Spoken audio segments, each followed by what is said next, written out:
Shadow Coast here, and today we are talking Battletech Mechwarrior skills. This video is dedicated to reviewing Mechwarrior skills and my personal opinion on the ones that are better than others. Now, I will caveat this that all skills have utility and can be used in very specific circumstances, and it really depends on your personal playstyle on which ones are better than other ones. I tend to take a longer range approach. I do like to try to focus fire down each individual enemy from the greatest or maximum distance to avoid taking as much damage as possible. Now, I am using my Season Pass um, campaign playthrough. So this isn't a Rana Restoration campaign playthrough. I do have all the DLC content, and I'm using this to showcase the skills I might have over-indexed or under-indexed on based on my playstyle, which tends to be focused on maximizing range more often than not.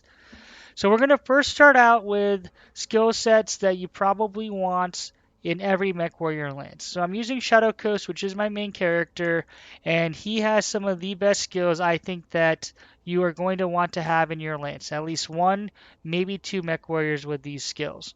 So the first is in the gunnery skill set. So here we have both. The first tier is called multi-target. This is an action you can take which allows you to fire weapons at up to 3 separate targets within this mech's current firing arc. So you can select 3 different targets and select different weapons based off the range for each weapon. The second tier level of gunnery is breaching shots. This is a passive which allows attacks with a single weapon to ignore cover and guard it on the target.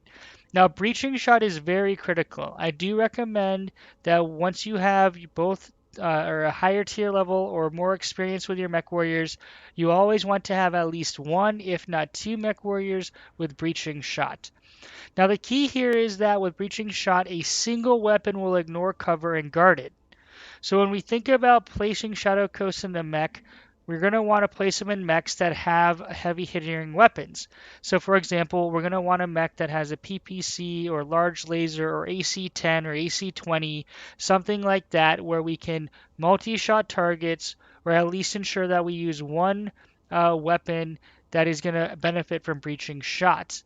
Now, one thing to note when you're using breaching shots, do not waste it on LRMs or SRMs. Do not waste it on missiles. From what I've read, and my understanding is that the first missile that hit will ignore cover and guarded, while the remaining ones that hit do not ignore cover or guarded. So you're much better off applying this to a single weapon such as a large laser, a PPC, and some sort of ultra auto cannon or auto cannon of that variety. Don't use it on missiles. Now, one of the reasons why I recommend you have one, if not two, mech warriors that have breaching shot as well as multi-shot, there are two reasons for this. One, in most environments outside of urban, you're going to have mechs that are going to seek cover and most likely have bulwark or guarded or cover. So if you're able to flank, right, it doesn't matter because if you hit them in the back, it's automatically going to ignore cover. More often than not, you probably won't be able to flank your enemy, so they're going to benefit from cover or guarded. You're going to want to use this mech warrior to damage them and ignore for that heaviest hitting weapon their guarded or cover to maximize their damage. Number two, multi-shot. Right? Your enemy is going to be creating evasion. What I highly recommend, unless you're going to precision strike an enemy, you should use multi-shot as often as possible. And you'll see in my campaign I actually need to do a better job of this, where if you're not focus firing one mech and there are multiple mechs that you're taking on at a time, always use multi-target. I call it multi-shot, but multi-target, and use a medium laser or a lighter weapon to help take off an evasion pip from another mech. Right? So the ideal circumstance is you multi-target, you hit one mech with the majority of your weapons, or one weapon to benefit from breaching shot, and ideally take it out, and then you focus another target to start working down their evasion. All right, next in line is piloting. So to look at piloting, we're going to look at Behemoth. In piloting, there are two skills. The first one is sure footing, and this is a passive that allows mechs piloted by this mech warrior to gain one bonus evasion charge after moving.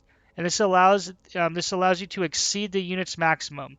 If the move is not a sprint, a jump, or charge to melee, the mech is also gains entrench, which is 50% stability damage reduction. Right? So that's fantastic because if you regularly move with this mech, you're going to bleed off or reduce stability damage as long as you're not sprinting, jumping, or charging to melee. The second skill here is Ace Pilot, which is a passive and it allows a mech piloted by this Mechwarrior to move after shooting if it has not moved yet. Now, in this campaign, I actually over-indexed on Ace Pilot. You're going to see that Behemoth's Ace Pilot, Medusa's Ace Pilot, and Decker we are most likely going to create as Ace Pilot. In retrospect, you probably only need one, maybe two Mechwarriors max that are going to need Ace Pilot. Also in retrospect, I'd recommend that for your tanks that are going to stand there and take a lot of damage, that is helpful because you can shoot and then hide if you need to. But if you really want to kit them out as a tank, I recommend going what I have with Archangel here, where you actually take on Bulwark and Coolant Vent and then add in the Sure Footing. So I think I made a mistake here. Ace Pilot is very helpful, but I think the better combination with Ace Pilot personally is if you go a build like this, which is more of a recon build, where you have Ace Pilot plus a sensor lock, and put it in a lighter mech that can shoot and then run a fair distance to hide behind a wall or rock or building. So I personally set both my tanks Medusa and Behemoth with Ace Pilot and Guts or and Bulwark, excuse me. And what I'm starting to find here is that I think I made a mistake. I think I would have been better off with Sure Footing plus Coolant Vent, where they're not doing too much moving. They're standing in cover and just alphaing and using or outputting as much damage as possible. Still very useful, but I recommend to really focus Ace Pilot on your recon mechs and maybe combine it with a sensor lock of sorts. You could always sensor lock at a closer distance, then run away even further. All right. Next in line, we're going to talk about Guts. Two moves here, Bulwark, passive, cover and guarded states both provide 40% damage reduction rather than 20% damage reduction. Cover and guarded together provide 60% damage reduction. This is your classic tank move. This is my favorite skill in the tree.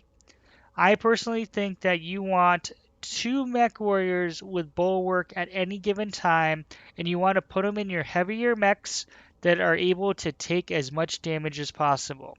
Effectively, you run up with Bulwark, you put them in cover, so they're getting that 40% damage reduction, and when they overheat, you start guarding so they reduce damage they take by 60%. You put them out front, you make them the juicy target, ensure they're in cover, and they're going to absorb the damage. Coolant Vent. This is an action, and this unit will remove 50 extra heat this round. For the next 3 rounds, this unit will gain an extra 8 heat.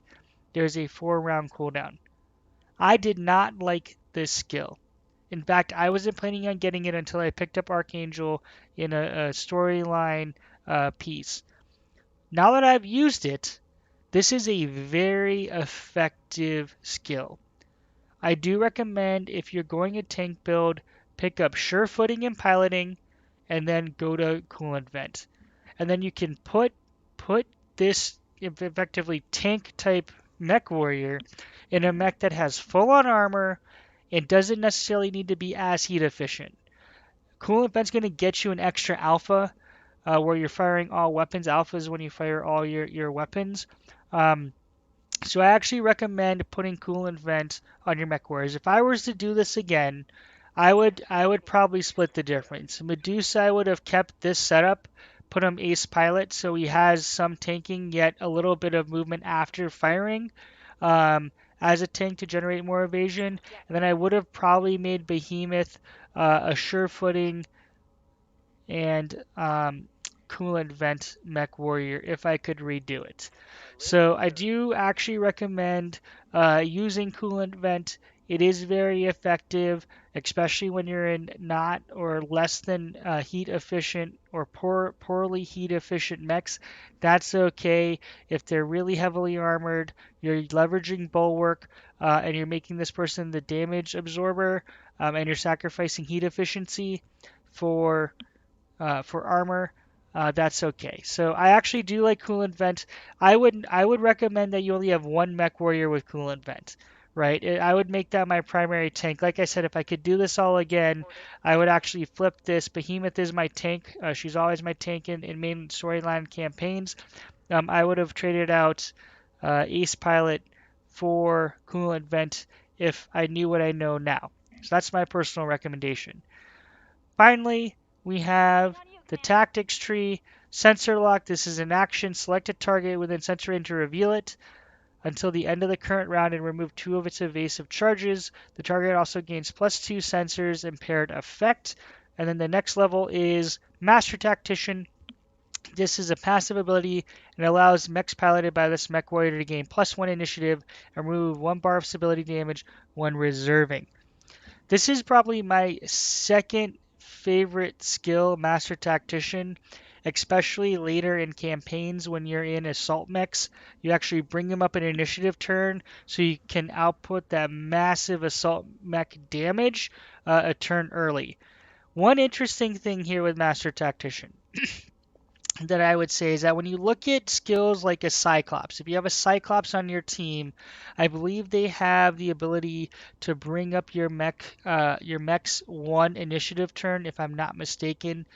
Given that there are mechs and there are items that help impact the efficiency of these pieces, Master Tactician doesn't necessarily have to be the most important one.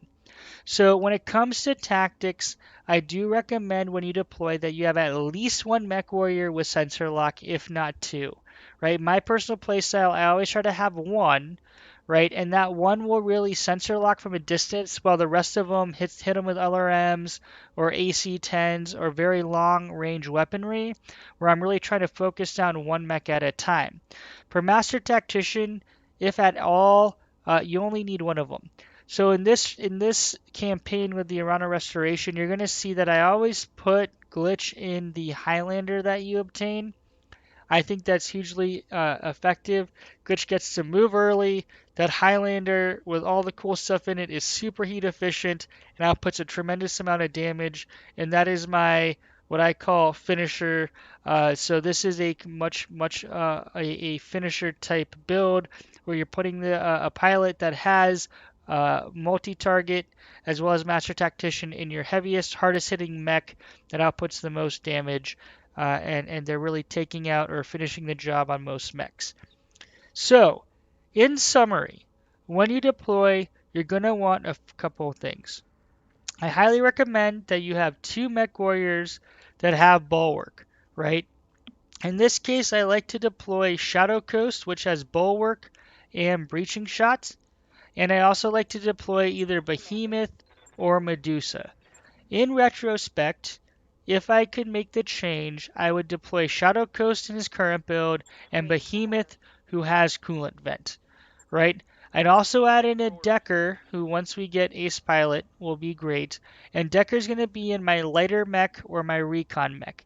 Decker's going to stay max range in most cases, and he's going to be focused on sensor locking to remove evasion or reveal enemies so I can pound them with LRMs or other long-range direct fire weaponry, right? And then finally, to finish it off, I would most likely go with a glitch, right? So that would be my ideal Mech Warrior setup.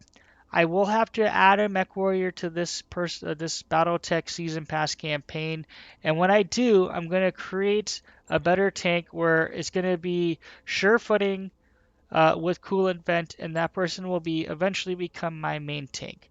I hope you found this video helpful. Let me know what you think. I'll be interested in what you think is efficient and is not. I personally, again, go with a longer range lineup. But let me know what you've deployed and what you find effective, and always happy to learn. Thanks for watching. Shadow Coast out.